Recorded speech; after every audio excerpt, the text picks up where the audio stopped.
স্বৈরাচারী শেখ হাসিনা সরকারের পতন হয়েছে।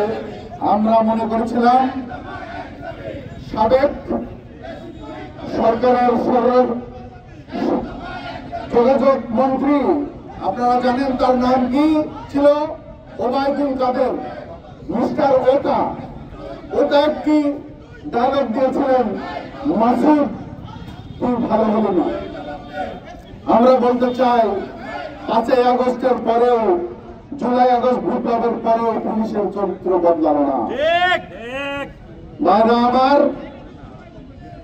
আমরা আজকের এই মানববন্ধন কর্মসূচি থেকে বলতে চাই, পুলিশ যারা খারাপ আছো তারা ভালো হয়ে যাও, যদি ভালো না হয় আমরা কিন্তু তোমাদের সেটিয়ে বিদায় করতে আমাদের। পৃথিবীতে আমাদের কলমের চাইতে তোমাদের বুলেট বেশি শক্তিশালী নয়, আমি মনে করে দিতে চাই। আজকে আমরা পুলিশ সুপারের কার্যালয়ের বাইরে আজকে যেটা করছি সেটা টেলার, পিকচার কিন্তু এখন বাকি আছে। আমি আজকের এই মানববন্ধন কর্মসূচি থেকে, অবস্থান কর্মসূচি থেকে মাননীয় পুলিশ সুপার মহোদয়কে 48 ঘন্টার সময় দেবে দিচ্ছি।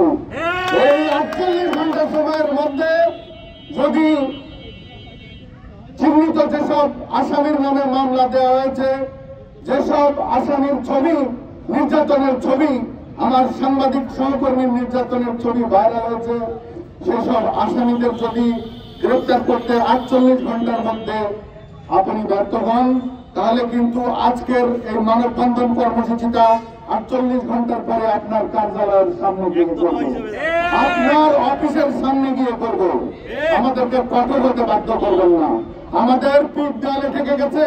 আবারও বলবো, ওই ড্রাম ট্রাকের কাছ থেকে, ওই মুসিমন পরিমাণের কাছ থেকে, ওই মাদক ব্যবসায়ীদের কাছ থেকে টাকা খাওয়া, পয়সা খাওয়া বন্ধ করুন ভাই।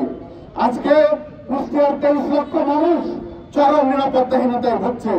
ঘুম থেকে উঠলেই আমাদের শুনতে হয় সড়ক পথে লাশের মিছিল, নয়তো কুষ্টিয়ার দৌলতপুর থেকে বক্সা পর্যন্ত কোনো না কোনো লাশ বের হয়েছে, হয়তো কোনো ডাকাতি, কোনো সন্ত্রাসী কর্মকাণ্ডের ঘটনা।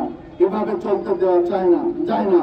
5ই আগস্টের পর যেভাবে কুষ্টিয়ার আইন শৃঙ্খলা পরিস্থিতির অবনতি হয়েছে, এই অস্থিতিশীল কুষ্টিয়া আমরা দেখতে চাই না। আমরা কুষ্টিয়ার শান্তির জনপদ, আমরা কুষ্টিয়ার শান্তি দেখতে চাই। আমরা এই শহরে, এই কুষ্টিয়ায় শান্তি নিয়ে বসবাস করতে চাই। আজকে রাতের ঘুম মানুষের হারাম হয়ে গেছে। আজকে যে দৌলতপুর মনে হয় আলাদা একটি অঙ্গরাজ্য আমাদের কাছে। তারা অবিলম্বে পুলিশ প্রশাসনের প্রতি আমি দাবি জানাতে চাই, এগুলো বন্ধ করতে হবে। কুষ্টিয়ার শান্তি শৃঙ্খলা বজায় রাখার দায়িত্ব আপনারা যদি সেটি না পারেন, তাহলে আমাদের সেটি বিদায় করার আগে আপনাদেরকে অনুরোধ করবো, ভাই কুষ্টিয়া থেকে বদলি নিয়ে অন্যত্র চলে যান।